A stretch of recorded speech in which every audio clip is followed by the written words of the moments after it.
Olá, seja bem-vindo, bem-vinda à nossa aula 7. Hoje daremos continuidade às bases conceituais. É um mar inesgotável, não é? E também encantador. Conforme combinado, hoje nós iniciaremos com os livros do James Hillman, que é uma grande inspiração para mim. Então, vou puxar aqui o arquivo que vai nos guiar. Então, são esses livros que estão sendo trabalhados desde a aula passada. Essa fotografia foi de um curso no Rio de Janeiro, então reparem que tem 2 livros no centro que foram abordados no círculo anterior. Às vezes não dava tempo e eu colocava na roda. Então, reparem que no centro dessa mandala sempre tem algum objeto que canalize a atenção, que promova esse centramento. Então, sei que estamos aqui numa outra realidade, né? Numa realidade virtual, mas nos trabalhos presenciais eu acho fundamental marcar esse centro da nossa mandala, né? Então, como eu já comentei, eu acredito que o nosso lugar sagrado seja entre mandalas de livros e pessoas. E nesse sentido, apesar da biblioterapia ir além do livro-objeto, porque o conteúdo pode estar acessível num celular, num tablet, o livro é um objeto simbólico fundamental. Ele carrega todo um espaço-tempo, todo um símbolo que ancora a sabedoria, as narrativas, a oralidade. É como disse o Mia Couto, né? Que ao lermos somos os ouvidos, porque os livros estão cheios de vozes. Então, minha gente, e é gostoso de ver, né, essa roda de livros, esse momento da gente se encontrar e se alimentar. Então, vamos lá, estamos na aula 7, mais bases conceituais.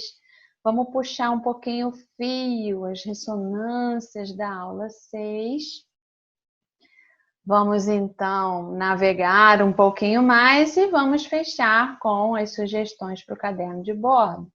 Então, conforme anunciado no final da aula anterior, hoje nós vamos iniciar com James Hillman, com Revendo a Psicologia, com o Código do Ser, Ficções que Curam e o Pensamento do Coração e a Alma do Mundo. Então, vou falar brevemente um pouco sobre cada um desses livros.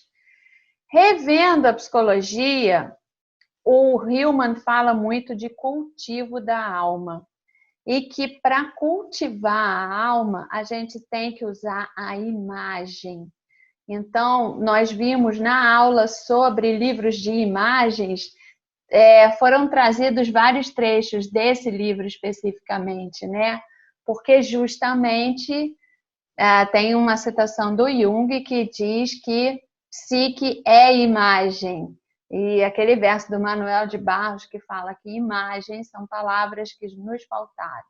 Além de todo esse ode à imagem, que o caminho de fazer alma é através da imagem, nesse livro, Revendo a Psicologia, o Hillman fala que os sintomas, psiquiátricos, ideações suicidas, tudo isso para ele é a alma pedindo socorro.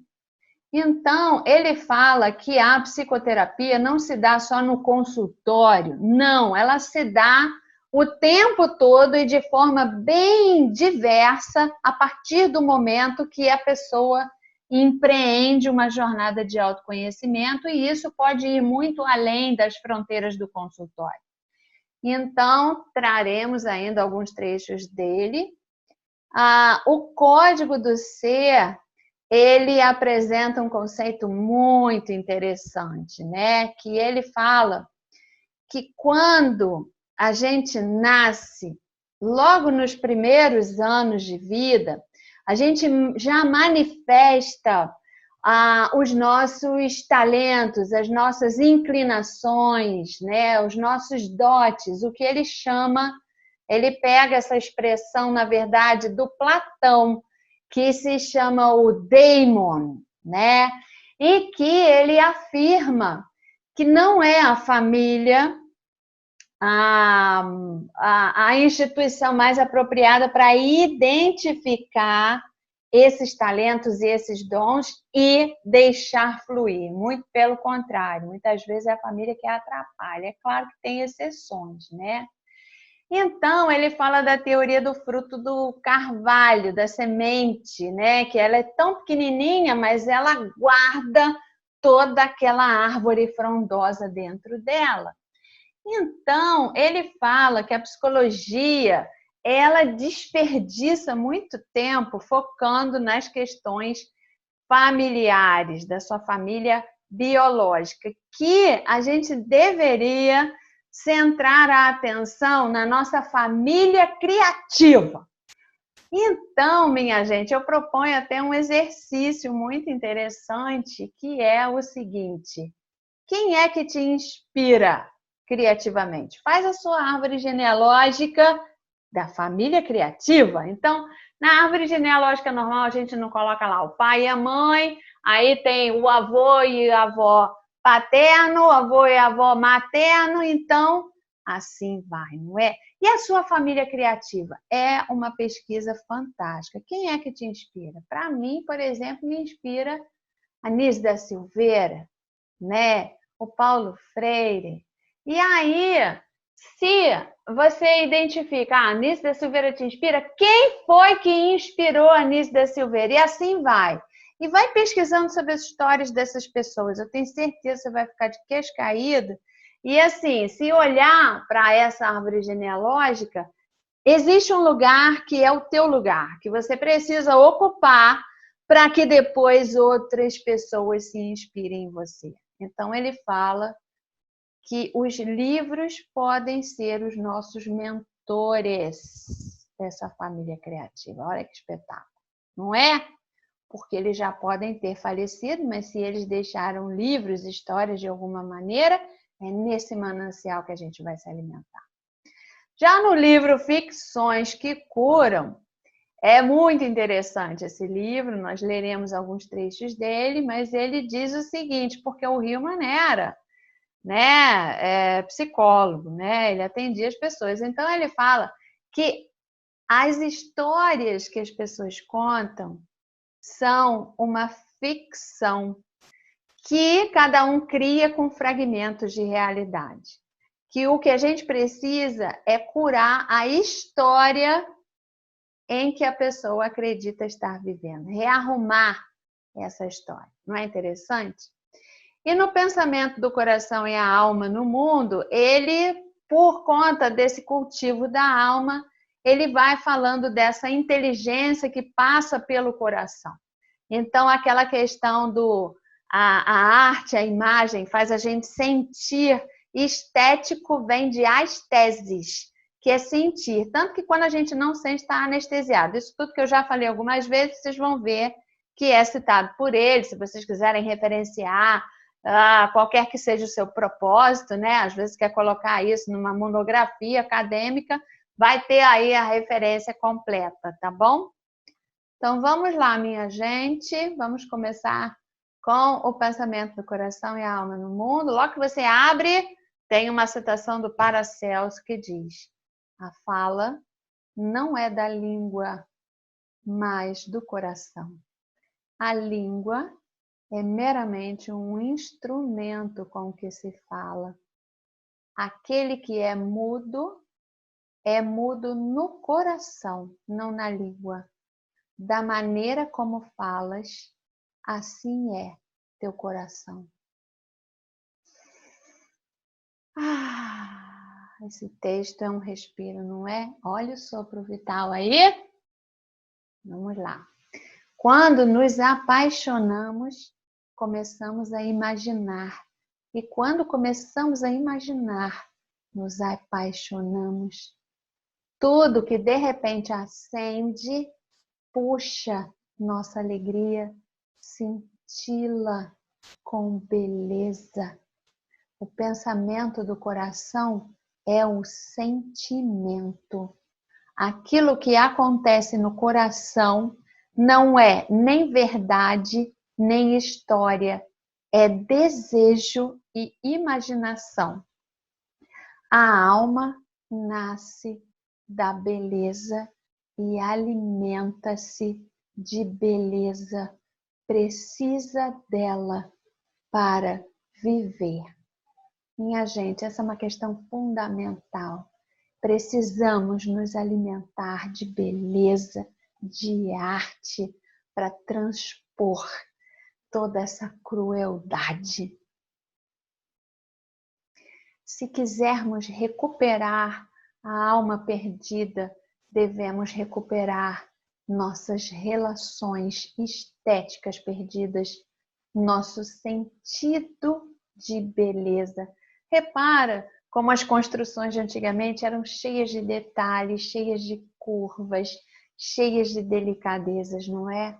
E hoje é tudo chapado, tudo reto, sem curvas, sem detalhes, sem essa artesania do belo, não é? Podemos reagir com o coração, despertá-lo novamente. No mundo antigo, esse era o órgão da percepção. A palavra em grego para percepção ou sensação era aesthesis, que significa, em sua origem, inspirar ou conduzir o mundo para dentro. A respiração entrecortada. Da respiração diante da surpresa, do susto, do espanto, uma reação estética à imagem. O coração percebe tanto sentindo como imaginando. Para sentir intensamente, devemos imaginar. E para imaginar com precisão, devemos sentir. Então a arte desperta os sentidos. As narrativas, os livros despertam os sentidos. Visitar uma exposição, a gente às vezes leva esse susto, ou fica com raiva, ou tem vontade de chorar. Então isso tudo é esse aesthesis, né? Inspirar ou conduzir o mundo para dentro. Passando para Ficções que Curam, na quarta capa do livro está escrito assim: James Hillman concebe e pratica a terapia como uma arte imaginativa intimamente ligada à poética, à feitura das palavras, à criação ficcional. Para curar o sintoma, ele argumenta, é preciso curar a pessoa e para isso devemos, primeiro, curar a história na qual ela se imagina. A terapia bem-sucedida é, pois, a colaboração entre ficções, uma revisão da história por meio de uma trama mais inteligente, mais imaginativa. O que a gente vai fazer, minha gente, é ampliar o repertório. A forma como uma história encapsula alguém dentro dela como seu protagonista corrompe o sonho. Lembra que a gente viu lá do Aknan que um conceito central na biblioterapia é a abertura? Então, tudo que é encapsulado, que é cercado, está doente. É igual a água parada, né? Então, nosso compromisso é com o fluxo. O fluxo é leveza, é deixar ir.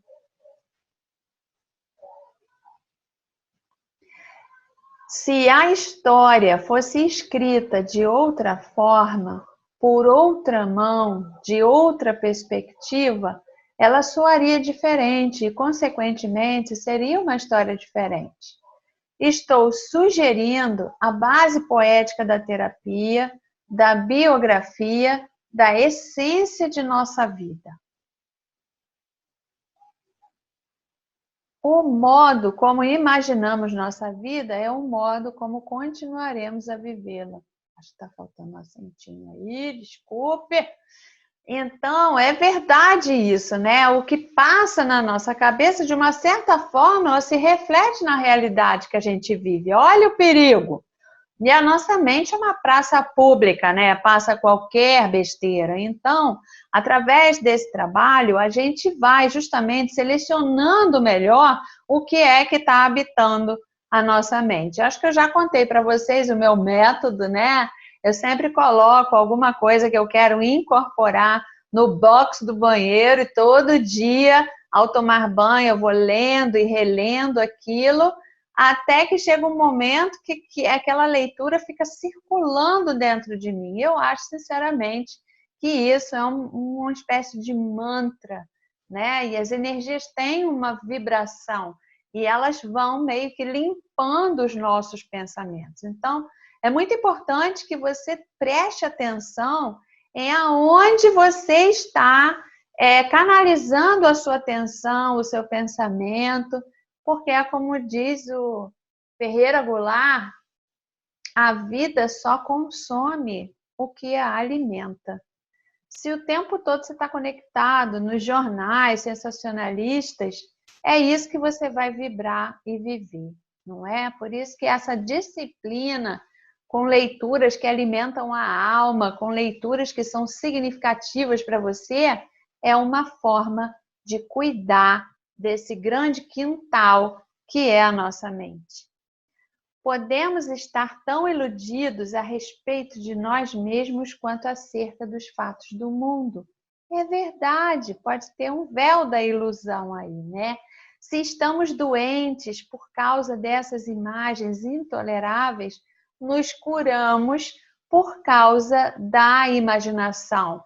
Tem uma série de pessoas, referências, o Simonton é uma delas, que estipulou formas de tratamento com a ajuda da imaginação, né?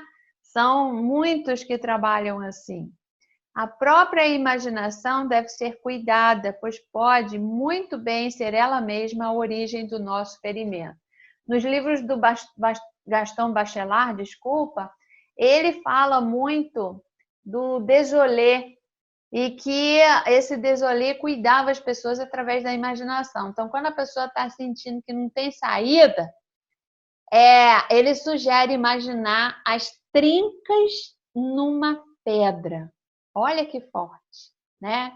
Então, esse Simonton, que escreveu um livro Com a Vida de Novo, né, que cuida de pessoas com câncer, ele usava a imaginação para canalizar dentro do próprio organismo como se fossem soldados brancos começando a espalhar a saúde pelo corpo, sabe? Assim, imaginar que a coisa está acontecendo. Nossa, esses estudos, então, da física quântica nem se fala, né? É incrível. Então, a Jane Achterberg, nesse livro A Imaginação na Cura, Xamanismo e Medicina Moderna, ela traz muita coisa significativa para esse nosso trabalho, né? Então, ela diz assim, a imaginação sempre teve um papel chave na medicina.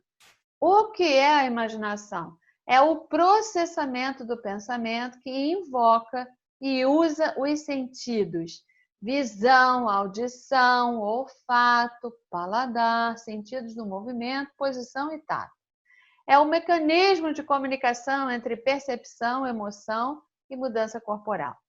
Importante causa tanto na saúde quanto na doença, a imaginação é a maior e mais antiga fonte de cura do mundo. Então, esse livro é muito curioso porque mostra assim, vai mostrando esses vários exemplos, né? Que não importa o que, mas se a pessoa acredita plenamente que aquilo vai curar ela, é o efeito placebo, né? A coisa acaba tendo realmente um efeito sobre a pessoa, né? Então eu acho sempre muito curioso, às vezes é um paninho, às vezes é uma água que diz que é benzida por não sei quem, e a pessoa acredita tanto naquilo que ela acaba recebendo o benefício, né?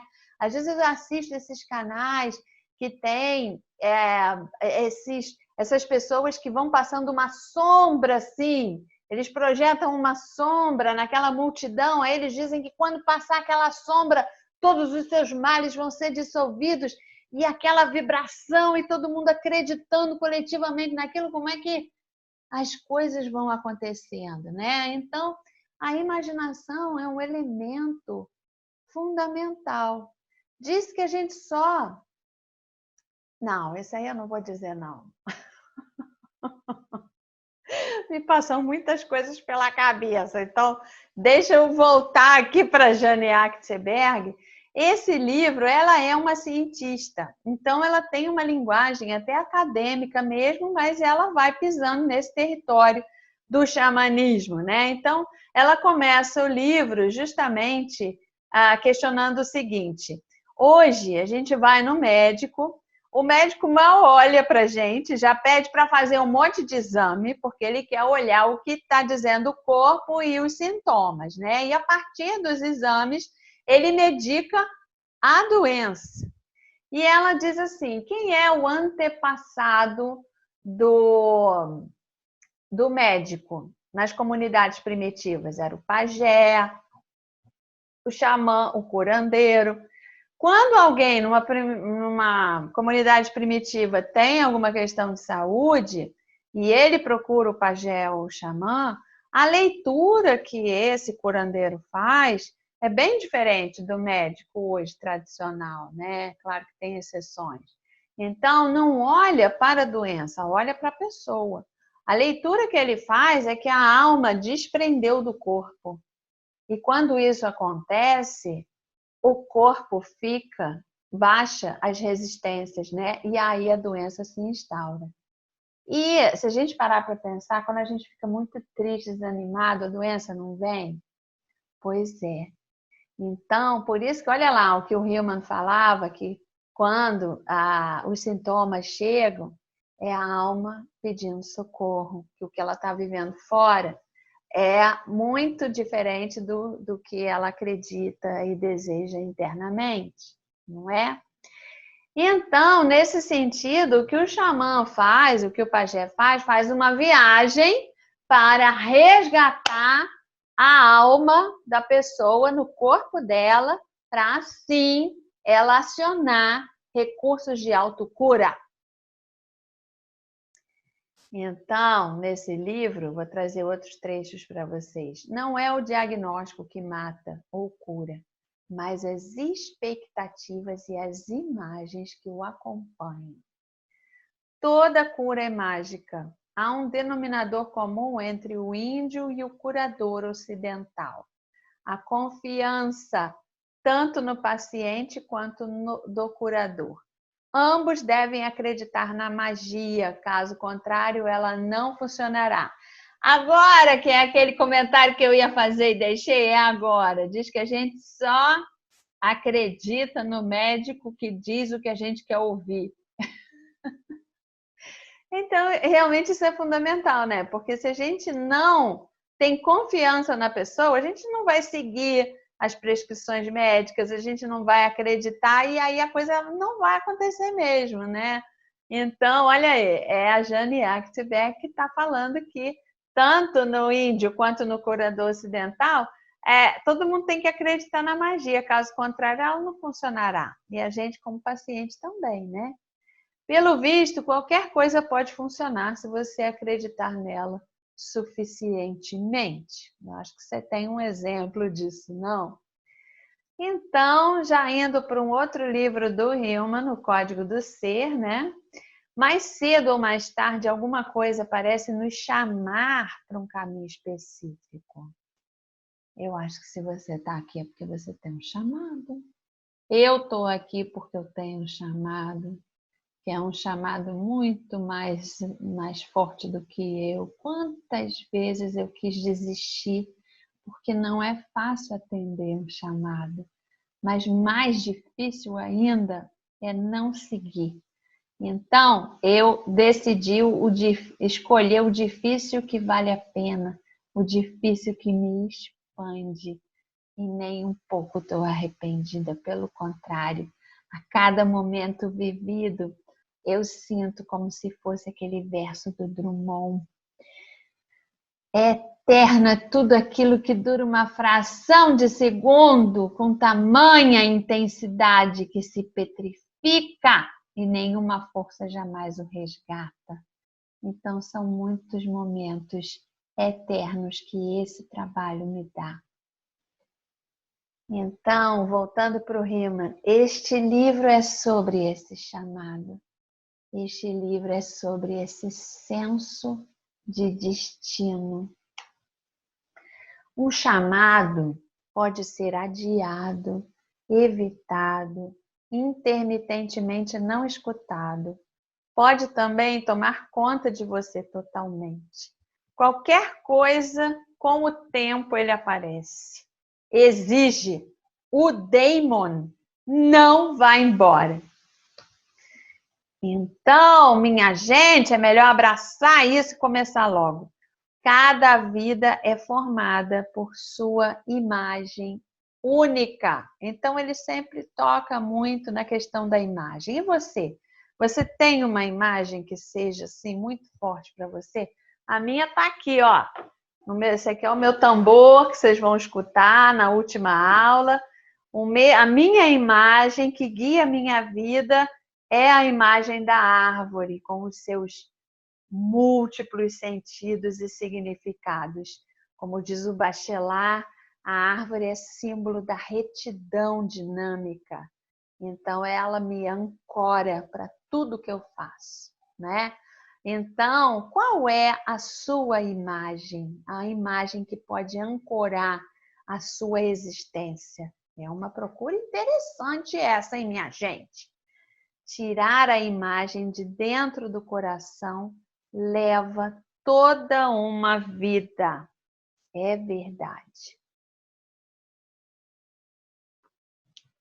Que felicidade encontrar uma alma correspondente que nos escolhe. Quanto tempo ficamos por aí desesperados para descobrir alguém que possa realmente nos ver, dizer quem somos. Uma das principais seduções do amor precoce, da terapia precoce, vem do desejo de encontrar uma pessoa que possa ver você. Então, essa é a beleza também do nosso trabalho, né? Da pessoa se sentir acolhida, se sentir pertencente a essa turma. Tem uma frase do Miyakoto que eu sempre uso: eu só posso ser julgado onde eu pertenço. Então, essas pessoas que acham que você é isso, que é aquilo, que turma é essa? Nós temos que procurar a nossa turma. Então, tem uma frase também do Guimarães Rosa que eu uso muito: passarinho que se debruça, o voo já está pronto. Não é maravilhoso? Então, é através da literatura que eu vou procurando, né, essas relações públicas. Eu vou apresentar a sua turma para você, né, se for possível. E aí, vou incentivar que a pessoa procure habitar mais os lugares onde a turma dela se encontra. Para acontecer isso que o Hillman está falando, né? Que você possa ter alguém que te veja e que te acolha e que te diga: nossa, você é assim, eu vejo você, né? É até aquele, não sei se vocês viram aquele filme Avatar, que é aquela tribo Na'vi, é assim, é o cumprimento deles: eu vejo você. Então, eu não estou vendo você agora, mas eu estou imaginando você olhando para mim e eu vou dizer: eu vejo você. E aí, minha gente, os livros podem ser mentores. Nossa, que delícia quando um livro abraça, quando a gente se sente pertencente, porque a gente vibra em ressonância com ele, as ideias, os universos criados. Se esperarmos menos de nossos pais naturais, eles se tornam mais fáceis de suportar, depois que descobrimos a outra árvore genealógica, da qual depende a vida de nossa alma. Tem um livro também do Sotigui, Encontros com o Griot, Sotigui Koyaté, do Isaac Bernard, e que ele traz também essa cultura africana, né? E tem uma citação no livro que fala que é preciso toda uma tribo para educar uma criança. Então, eu também sou consteladora familiar, né? E a gente aprende assim que a vida não vem dos pais, vem por meio deles, é muito mais antiga, né? E que o pai e a mãe não se tornam seres perfeitos para se tornarem pai e mãe, não. Como nós, eles são todos inacabados, todos somos inacabados, e em um certo momento a gente se torna pai e mãe, né? Eu já sou mãe, e não sei você, e a gente vê, né, quantos enganos. Parece aquela letra de música, você culpa seus pais por tudo, isso é absurdo, são crianças como você, o que você vai ser quando crescer. Então, uma das frases recorrentes da constelação é o seguinte: o teu pai e a tua mãe te deram a vida, e isso basta. Então, fala que enquanto a gente não tomar pai e mãe, tomar no sentido de aceitar do jeito que eles são, seja como forem, eles te deram a vida, isso basta. Então, o Hillman está aí dando um caminho nesse sentido, né? Espera menos deles e vá atrás da sua árvore genealógica, da sua alma, né? Então, honra a vida que você recebeu, porque a vida é o maior livro, né? Que a gente pode receber, essa grande oportunidade de aprender, de evoluir, de contribuir, de ascender, não é? E vai buscar quem pode te alimentar a alma. Olha lá, revendo um pouquinho o que eu anunciei aqui na abertura, este livro é sobre cultivo da alma. É uma tentativa de uma psicologia da alma, um ensaio de revisão da psicologia do ponto de vista da alma. A alma está sem cessar falando de si mesma, em motivos sempre recorrentes e em variações sempre novas, como a música, que a alma é incomensuravelmente profunda e só pode ser iluminada por insights, clarões numa vasta caverna de incompreensão. Então, para favorecer os insights, minha gente, a gente tem que ir ao encontro. Então, eu tenho certeza que durante aqui essas provocações, vários clarões foram aparecendo. Quando a gente pega um livro que dialoga com a nossa alma, isso também acontece. Quando a gente participa de um evento da nossa turma, isso também acontece. Quando a gente vai ao encontro, então o insight, ele abre um portal, ele é o olho da alma, né? Esse livro é fundamental para nós nesse trabalho da biblioterapia, minha gente! Tzvetan Todorov, A Literatura em Perigo. Por quê? Vamos ver. A literatura amplia o nosso universo. Incita-nos a imaginar outras maneiras de concebê-lo e organizá-lo. Somos todos feitos do que os outros seres humanos nos dão. Primeiro, os nossos pais, depois, aqueles que nos cercam.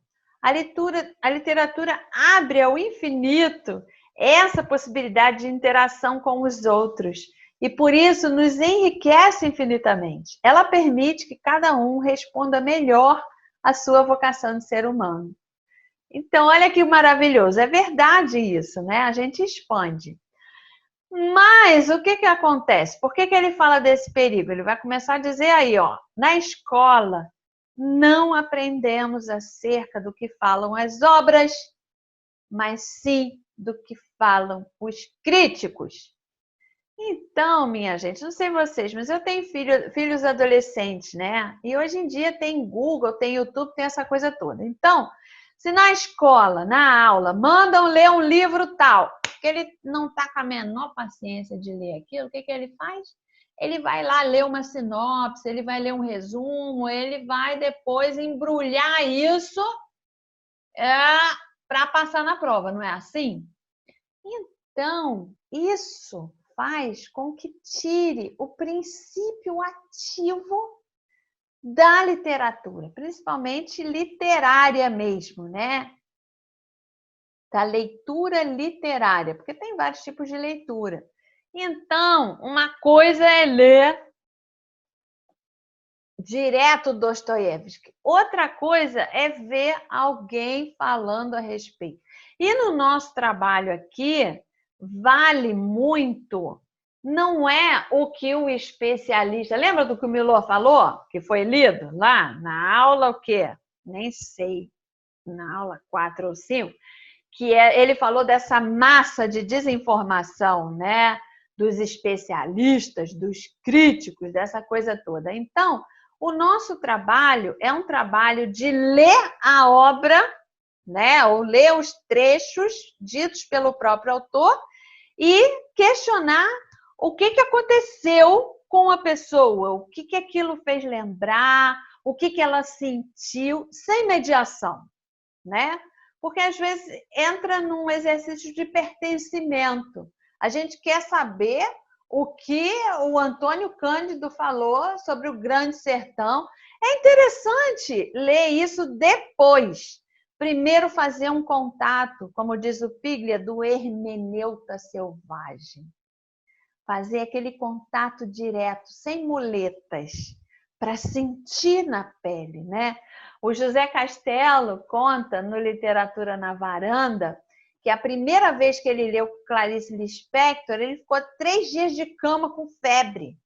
Então, o Mia Couto fala que a primeira vez que ele leu Guimarães Rosa, foi A Terceira Margem do Rio, ele ficou... Ele conta no livro Se Obama Fosse Africano que foi um abalo sísmico na alma dele. Então, o que a gente está falando é desse contato direto com a obra e o que ela pode provocar. Isso é do campo da biblioterapia. É largar a mão dos críticos, dos especialistas, daqueles que se colocam num pedestal e todo mundo quer ouvir para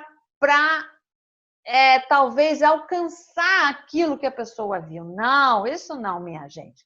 Partilhar as várias leituras, fazer contato e ver o que é que os outros dizem a respeito é interessante. Mas o que o Todorov vai falar do perigo é isso, de pasteurizar o que a literatura pode provocar como se fosse um óleo essencial, aquela coisa condensada.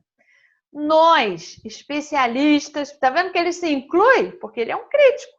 Nós, especialistas, críticos literários, professores, não somos, na maior parte do tempo, mais do que anões sentados em ombros de gigantes. Então, isso é fundamental no nosso trabalho, gente. A gente não tem que se colocar especialista em nada, a gente não tem que oferecer uma leitura mais correta, porque não existe isso. A gente está utilizando a literatura como veículo de cuidado. Então, fomentar a liberdade da pessoa, ter a interpretação que ela quiser, é um ato revolucionário que trabalha a autoestima, que trabalha a expressão e que deixa fluir o sentir. Sendo o objeto da literatura a própria condição humana, aquele que a lê e a compreende se tornará não um especialista em análise literária, mas um conhecedor do humano. Que melhor preparação pode haver para todas as profissões baseadas nas relações humanas? É necessário incluir as obras no grande diálogo entre os homens. Então, dialoga aí com um trabalho belíssimo do Dante Gallian, que ele começou a fazer um trabalho de humanização na medicina. não é? Através de todo esse manancial, lendo direto as obras clássicas, né, no caso dele, e se reunindo para discutir. Então, esse é um caminho lindo. Existe esse livro, Farmácia Literária, dessas duas inglesas, que elas tiveram uma ideia espetacular, né? Elas fizeram como se fosse um dicionário de males. Ansiedade, medo, culpa. E para cada mal, vamos dizer, né? Elas sugerem as leituras dos romances, elas colocam os títulos e colocam as sinopses. Então, ele tem uma ideia maravilhosa, mas o que acontece quando a gente lê? Ele não dá um barato na gente, porque justamente são sinopses. Então, acontece aquele efeito que o Todorov falou, tira o princípio ativo. E o que acontece também é que elas fazem referência a muita literatura lá da região, da Europa. Tem poucas indicações dos autores aqui brasileiros, né? Tem algumas sim, mas são poucas. Então, não explora o grande manancial que nós temos, mas é um livro interessante para quem se aprofunda nisso. Então, trazendo uns trechinhos dele, este é um manual médico diferente. Nossos remédios não são algo que você vai encontrar na farmácia, e sim na livraria, na biblioteca, ou poderá baixá-los em seu dispositivo eletrônico de leitura. Somos biblioterapeutas e nossas ferramentas de trabalho são os livros. Nossa botica contém bálsamos balzaquianos, torniquetes tolstoianos, ungüentos de Saramago e depurativos de Perec e Proust. Desejamos que vocês tenham muito prazer com os nossos emplastros e cataplasmas ficcionais. Você se sentirá mais saudável, mais feliz e mais sábio com eles. Agora, vamos para Michelle Petit, né? Já abordamos alguns trechos do livro dela na aula passada e ela tem outros livros igualmente inspiradores, como esse, Os Jovens e a Leitura. Então, vamos nos alimentar um pouquinho de Petit. A leitura tem o poder de despertar em nós regiões que estavam até então adormecidas. Tal como o belo príncipe do conto de fadas, o autor inclina-se sobre nós. Toca-nos de leve com suas palavras e de quando em quando uma lembrança escondida se manifesta. Uma sensação ou um sentimento que não saberíamos expressar revela-se com uma nitidez surpreendente. Não é lindo isso? É como se fosse um beijo com as palavras, né? A linguagem tem a ver com a construção de nós mesmos enquanto sujeitos falantes. Já disse antes que o que determina a vida dos seres humanos é, em grande medida, o peso das palavras ou o peso de sua ausência. Quanto mais formos capazes de nomear o que vivemos, mais aptos estaremos para vivê-lo e transformá-lo. Enquanto o oposto, a dificuldade de simbolizar, pode vir acompanhada de uma agressividade incontrolada. Já falamos sobre isso lá atrás, né?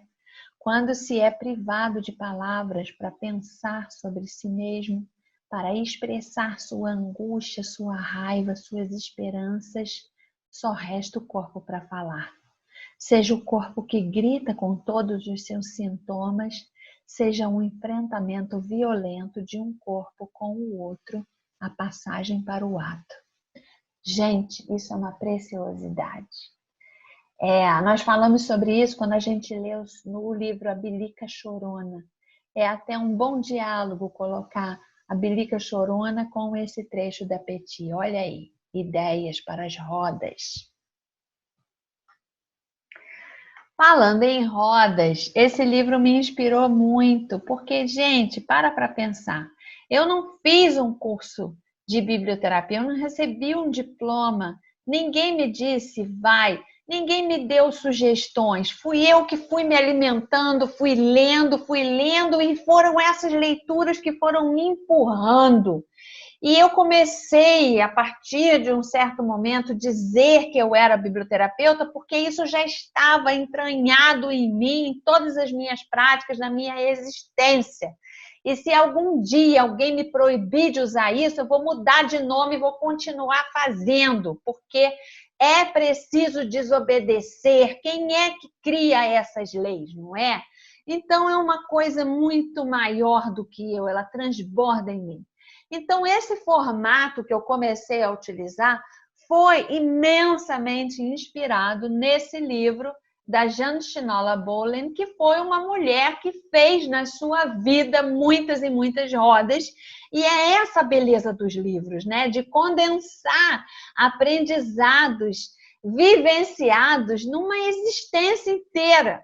Isso é muito generoso. Eu sou muito grata a todos esses autores e a toda a indústria do livro, porque, gente, é um parto. Nesse momento que eu falo com vocês, estão querendo aí botar mais imposto sobre o livro. Então, é só nadar contra a corrente o tempo todo, mas eles estão aí, nessa âncora de resistência que faz a gente respirar. Então, ele se chama O Milionésimo Círculo. Na verdade, no título está dizendo, olha lá, como transformar a nós mesmas e ao mundo, um guia para círculo de mulheres. Mas, na verdade, eu uso independente, é para todos, né? Então, vamos a alguns sopros da Jean. O círculo intensifica as cooperações e aproxima emocionalmente as pessoas que trabalham juntas, proporcionando uma relação menos hierárquica. Se você quer transformar algo em sua vida ou em você mesma, o círculo é uma base segura para as suas tentativas. Toque os estágios mais profundos da criatividade. Imagine, visualize, intua, pense em quem poderia estar interessado em participar de um círculo. Uma vez grávida de intenção, convide o espírito criativo, a graça e a sincronicidade, a bem-aventurança a abençoarem a empreitada. Olha que lindo! Então, a gente engravida, né, de alguma coisa que quer parir, vamos dizer, né? Porque todo ato de criação é um filho, né? É um parto. Então, uma vez que a gente está ali, a gente vai se alimentando, vai engravidando e precisa deixar fluir isso, né? A gente convoca a nossa egrégora, os nossos guardiões, convoca quem quer que você acredite que te fortaleça nesses chamados maiores e vai junto. É uma cocriação intensa, eterna. É caminhar com o Criador, literalmente. O círculo reúne-se como que ao redor de um fogo sagrado. O centro é o que torna o círculo especial. O centro invisível como fonte de energia, compaixão e sabedoria. Comece o círculo com algo que o centralize. Valorize a quietude como maneira de centramento. Então, trazer um canto, fazer uma respiração, trazer uma música, isso tudo favorece muito a entrar nesse campo, né? A marcar essa passagem. Em qualquer círculo, algumas são mais eloquentes, reagem e chegam a conclusões mais rapidamente que outras. O equilíbrio é alcançado quando todas são ouvidas. As pessoas que nunca falam nada são muito observadoras. E é lindo você criar espaço e convidar. Fulana, o que é que você teria a dizer sobre isso? Você gostaria de falar alguma coisa? Né? Então, o nosso caminho é um caminho do meio. A gente fica nessa mediação, que a gente pode até comunicar antes, né? desse papel de masculino e feminino.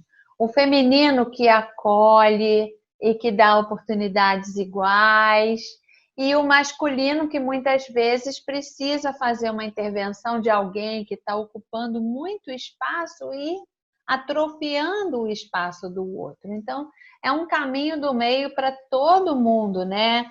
Um exercício para quem fica muito calado de experimentar colocar sua voz na roda, e um exercício para aquele que fala demais, caminhar para uma síntese, até para ele ser mais ouvido. Eu tenho certeza que você tem muita angústia com aqueles áudios infinitos do WhatsApp. Quem é que aguenta, né? Às vezes a gente procura até ouvir de novo, porque tem ali dentro alguma informação importante, mas você acaba desistindo porque a mensagem é imensa. Então, quando a gente faz um exercício de síntese, a gente é mais ouvido. Então, esse caminho do meio é um bom caminho para todo mundo. Invoque a bênção do círculo. Um ritual é um ato criativo, a arte performática, tão elaborado quanto uma catedral, ou tão simples quanto uma observação silenciosa. Então, enquanto a pessoa fala, você ficar olhando para ela, dar espaço para ela, isso tudo é uma forma de cuidar dessa energia, né? Tem esse livro, é um livro pequenininho, Jacques Rancière, A Partilha do Sensível.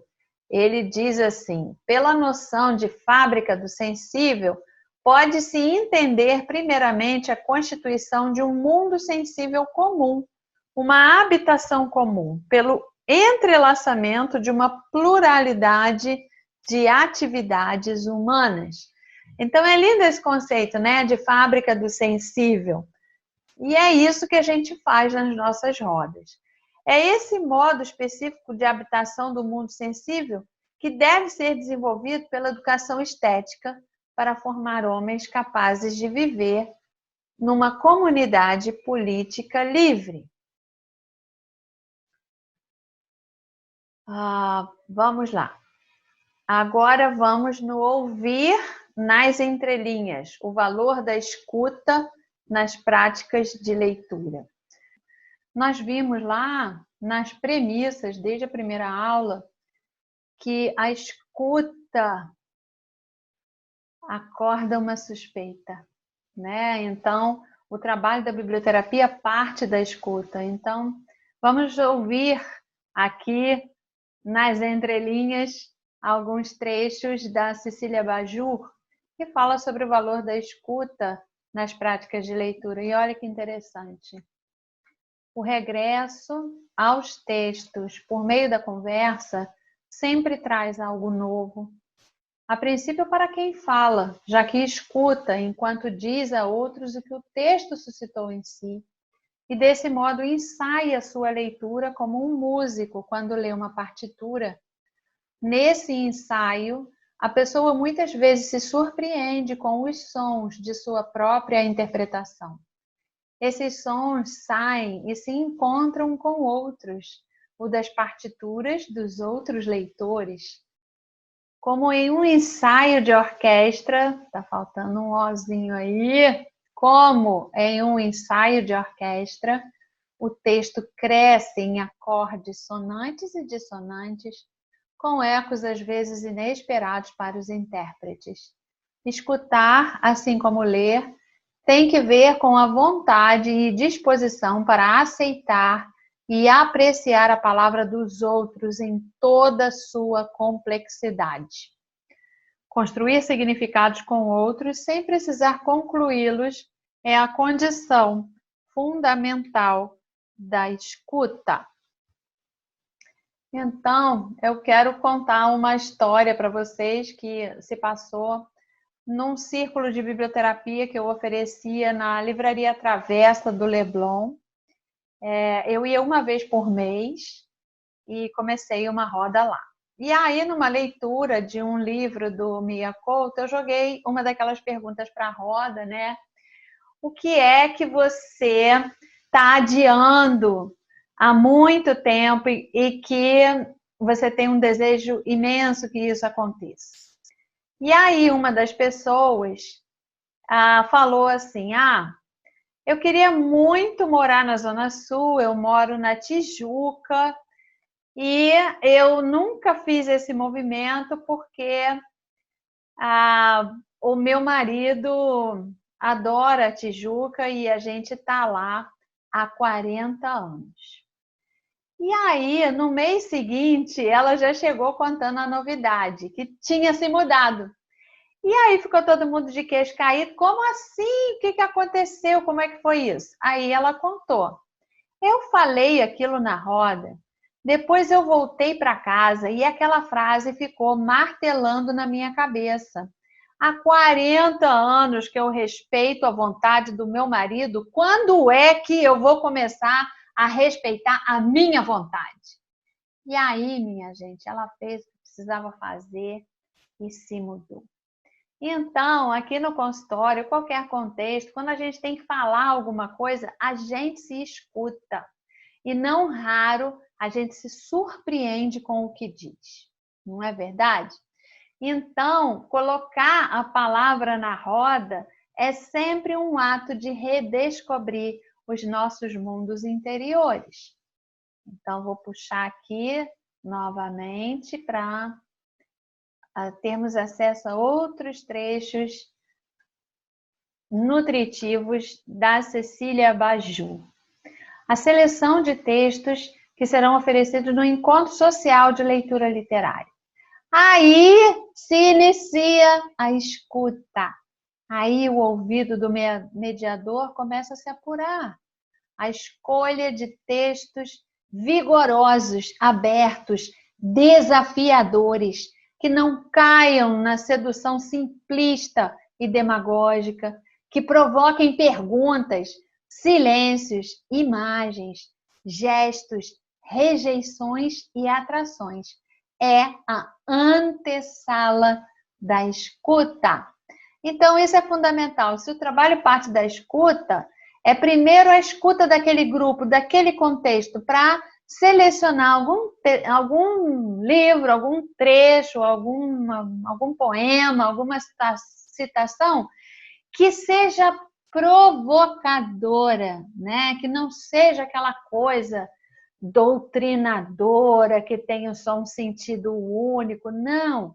Que seja justamente que possa provocar o que ela diz, perguntas, silêncios, rejeições, atrações, porque é esse que vai ser o encontro fecundo dessas muitas vozes, desses muitos olhares, né?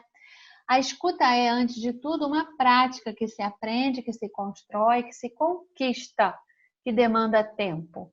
Em experiências de leitura partilhada, os mediadores que aprendem a ouvir nas entrelinhas constroem pontes e acreditam que as vozes, os gestos e os silêncios dos leitores merecem ser escutados. Se assim for, quando é assim, ler se parece com escutar. Então, como dito lá desde a primeira aula, as linguagens corporais fazem parte do processo da biblioterapia.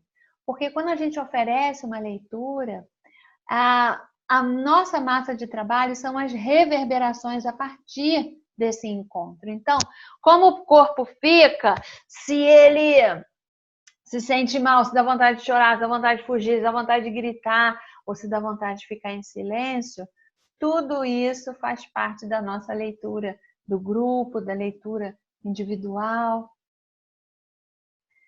E esse livro querido, Ler e Brincar, Tecer e Cantar, Literatura Escrita e Educação, da grande Yolanda Reis, é um livro que, apesar de tão pequeno, é um grande referencial, um grande manual. Que é isso, né? É o suprassumo, assim, é uma partilha a partir de tantas vivências que a Yolanda teve, então vamos entrar em contato com isso. Nossas crianças e jovens estão imersos em uma cultura de pressa e tumulto que os iguala a todos e que os impede de refugiar em algum momento do dia ou inclusive de sua vida no profundo de si mesmos. Daí que a experiência do texto literário e o encontro com esses livros reveladores que não se leem com os olhos ou a razão, mas com o coração e o desejo, sejam hoje mais necessários do que nunca, como alternativas para que essas casas interiores sejam construídas, criando ao mesmo tempo um clima de introspecção e condições de diálogo. Então, mais uma vez, é mais uma autora falando dessa casa interior, desse espaço para habitar, como a gente já falou há algumas aulas atrás. Pois, no fundo, é disso que tratam a cultura e a literatura, de uma tentativa gregária de acolher a experiência humana e decantá-la nessa linguagem outra, que é a linguagem dos símbolos. E agora, para vocês entenderem um pouco do contexto e de toda a intervenção que a Yolanda fez na Colômbia, né, que é um lugar de muita violência, terrorismo, nesse contexto é que ela passou uma vida entre crianças, jovens e a leitura. Então, vou passar um pouco do cenário através da narrativa dela, que está nesse livro. Mas olhemos as crianças. Em meu papel de professora e leitora dos menores, tive de explicar uma menininha de 3 anos o sequestro de seu pai. Está num lugar onde não o deixam sair. Não é que a tenha abandonado, não é que não a ame mais. É que os senhores não o deixam sair de onde está. Por que não o deixam sair? São maus esses senhores? Acompanhei outra família durante vários anos, explicando às filhas que o pai estava perdido. Perdido na terra, dizia a menor, e quase não se lembrava dele, pois o pai tinha desaparecido quando ela era um bebê. E logo tivemos que ajudá-las a entenderem uma linguagem compreensível. Por acaso existe uma linguagem compreensível? Que ele finalmente tinha aparecido, mas estava morto, e que não haveria caixão nesse funeral simbólico porque não queriam entregar o corpo.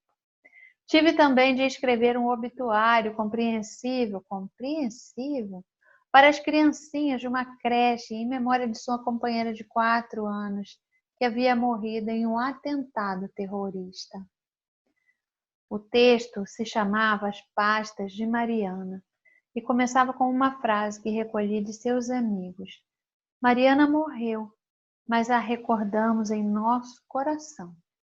Nesses dias, quando a terra fez boom, entre aspas, nas palavras dessas crianças aturdidas pela bomba, elas evocaram as pastas de sua amiga e suas brincadeiras. Nesses mesmos dias, tive de recomendar um livro para que um menino de 12 anos lesse na UTI para sua irmã gêmea, que com uma perna amputada debatia-se entre a vida e a morte, ainda sem aceitar que o seu pai e sua irmãzinha menor tinham morrido no atentado. Por acaso, existe livro para ser lido em uma UTI para uma menina que acabara de perder sua infância com um boom? Note-se também que continuo falando de uma narrativa, porque os fatos, inclusive os mais crus, nomeiam-se em uma cadeia de significado. São ditos por meio da linguagem. Para que pode servir a literatura quando a realidade fala uma linguagem distinta, uma linguagem de fato que nos deixa sem palavras, que faz parecer inútil a mediação das palavras? Depois de dar muitas voltas, mandei a essa menina, como quem envia um kit de primeiros socorros com band-aids para um câncer, uma bolsa de livros. E logo soube, esta é uma, entre tantas histórias, que nesse quarto ascético de UTI, entre chiados de máquinas, o irmão chegou com livros e se sentou em uma cadeira. Tratou de cumprimentá-la e, como a irmã não queria saber de ninguém nem de nada, começou a ler uma história qualquer, pois afinal dava no mesmo. E contam que a menina continuou lhe dando as costas, Não queria ouvir ninguém, nem seu irmão, até que ele se calou. Então ela voltou a cabeça e, por fim, olhou para ele para indicar: continue lendo. E as palavras, essas palavras que não podiam remediar o irremediável, misturaram-se com o chiado artificial das máquinas e com a imagem desse coração que cintilava na tela. A voz humana, a única voz amada que restava, havia tomado conta daquele cubículo e havia uma conexão de coração a coração que o monitor não chegou a captar enquanto o irmão continuava lendo para a irmã. Olha que história tão difícil e tão bonita ao mesmo tempo. Então, quando tudo parece perdido, ou em várias outras situações, a voz humana é um bálsamo. Ela pode ser um grande abraço. A gente pode acolher com essas leituras, essas narrativas, a gente pode embalar, independente da situação. E vamos a mais um trecho aqui na página 66. Eu vou aqui ficar maior para vocês. Ela diz assim: sentada no chão de uma biblioteca, diante desses olhos enormes que me fixam, estupefatos, pedindo-me um conto e mais outro, ou último, quanto mais um, pedindo-me palavras, pedindo-me linguagem. E então, bisbilhotando nessa grande bolsa de palavras da literatura universal, conto-lhes que havia ou houve uma vez, olhos nos olhos, teço as palavras. Sim, decididamente isso me marcou, como me fez ver um amigo editor em Buenos Aires. Reconhecem-se as colombianas de longe pela forma como seguram a bolsa. E eu completei a sua frase. E também pela forma como seguramos as nossas crianças, para que não se percam e ninguém as roube, para que não matem nossos filhos. O medo e a desconfiança, como negar, são parte da minha carga genética. E, entretanto, também há outras vozes que se acumulam na sucessão de tantos dias de brincadeira, em tantos dias lendo e falando de livros, lendo crianças, nesses interstícios, enquanto viramos as páginas de um livro. Sabe de uma coisa? Quando crescer, você é a Branca de Neve, meu irmãozinho, o príncipe. Ah, é? E eu? O que eu vou ser? Não, você já foi. São mais de 20 anos lendo para eles, lendo-os, vendo-os ensaiar vozes e papéis dos grandes, enquanto me pedem contos, às vezes o mesmo, 1.000 vezes. Assim, entre livros, eu os vi crescer, de bebês a crianças e depois adolescentes, jovens. Enfim, a vida cotidiana de muitas crianças colombianas, ainda que em meio à guerra, não é muito diferente da vida de muitas crianças catalãs, espanholas, suecas ou brasileiras. É verdade. Então, vê como é que esse livro está todo marcadinho e como ele é pequenino, mas grandioso nas experiências partilhadas dessa grande educadora. Talvez você tenha também histórias para contar. E ancore essas histórias no seu caderno de bordo, que um dia pode ser que você faça livros como esse, ou que participe de antologias desses casos, desses testemunhos da potência acolhedora, transformadora da literatura. Então, a gente já está partindo para uma finalização.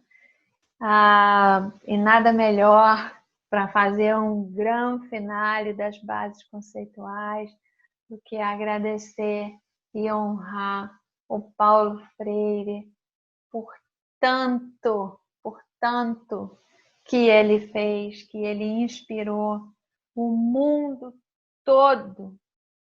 Então, algumas ressonâncias entre a filosofia e a prática disseminada pelo Paulo Freire e esse nosso trabalho com a biblioterapia. A escuta, a valorização do contexto, a fomentar o diálogo, aquela questão de discordar como um ato político pedagógico, né? Isso também vale para nós. A comunhão, que ele fala tantas vezes, né? Que ninguém se liberta, ninguém liberta o outro. Ninguém liberta ninguém, ninguém se liberta sozinho. Nós nos libertamos em comunhão. Nós nos curamos em comunhão, nós nos educamos a partir do encontro. E ele tinha como prática uma amorosidade imensa e valorizava a leitura de mundo de cada um, valorizava as experiências esperançosas de sair do campo da teoria e ir para as experiências, né? Ele valorizava muito a cultura popular, ele fazia os círculos para fomentar os diálogos, ele trazia a questão estética como fundamental da coisa da boniteza, né? E para isso tudo, para quê? Para fomentar o pensamento crítico. Mas a minha reverência é maior, porque, gente, pensa bem, lá em 2011, quando eu comecei a fazer os círculos de biblioterapia, eu não fiz um curso, né? Eu fui lendo, e aí os livros foram me empurrando. Eu já não estava aguentando, assim, segurar aquilo só para mim. Eu precisava partilhar. E aí, eu não tive um curso, eu não tive um certificado, né? Eu não tive alguém que me dissesse faz assim ou faz assado. Eu fui transbordando, intuindo e fui fazendo, mas o que me deu muita coragem é justamente essa ideia, né, que o Paulo Freire mostra para nós com abundância através dos relatos e da vida dele, que é a prática reflexiva, né?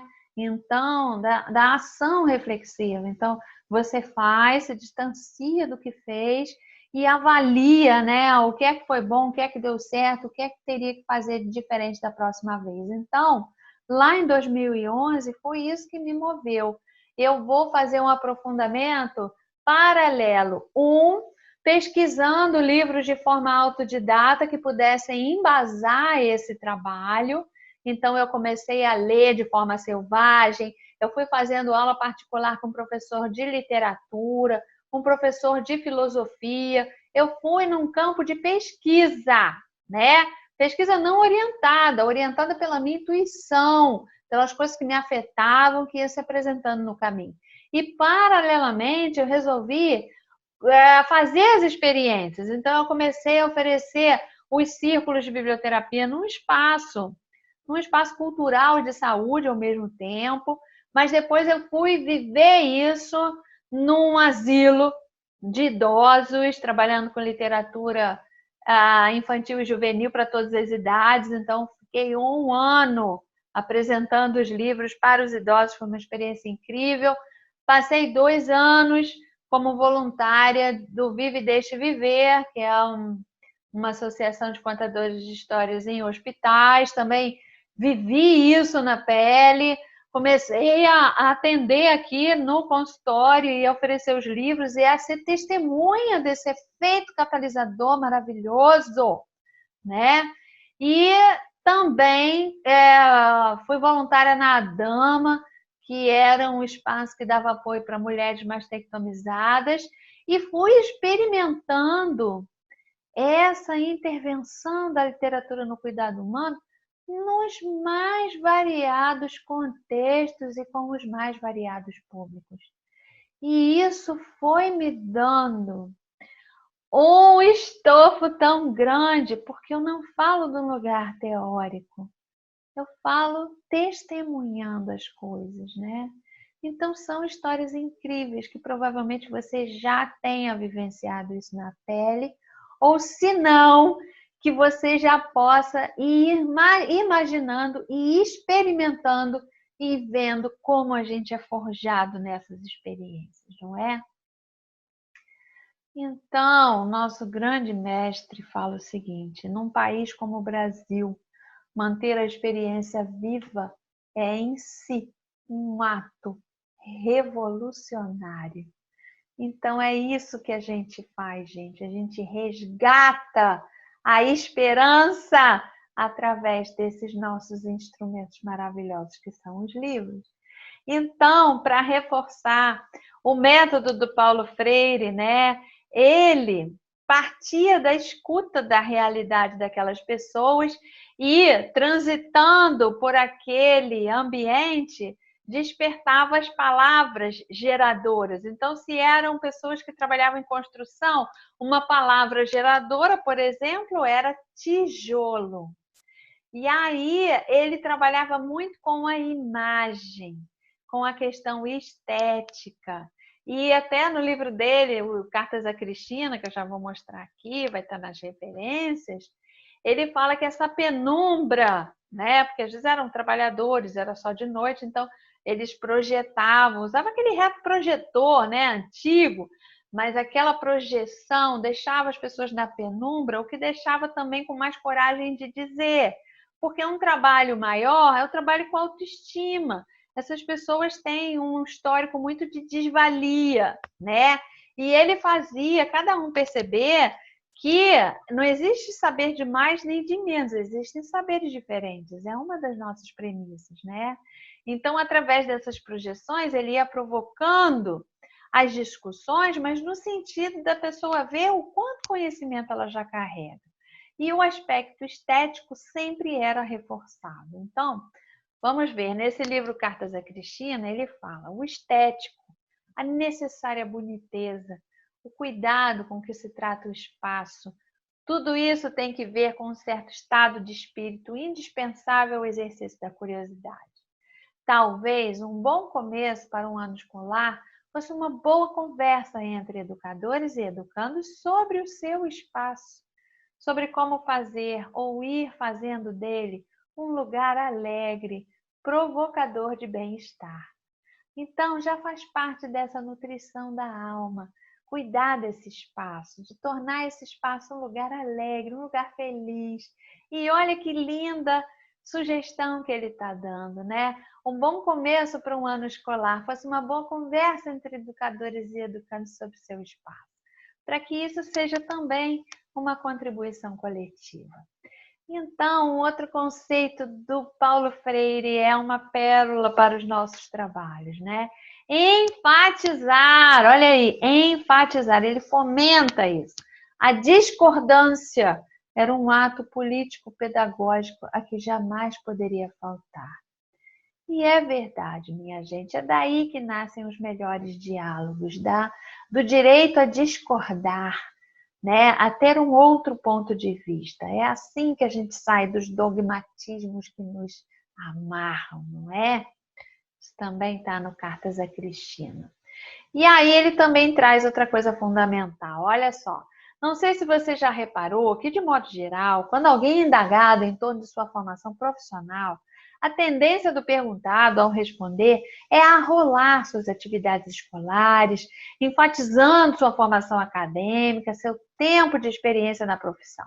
Dificilmente se leva em consideração como não rigorosa a experiência existencial maior. No fundo, a experiência profissional se dá no corpo da existencial maior, se gesta nela, por ela é influenciada e sobre ela, em um certo momento, se volta influentemente.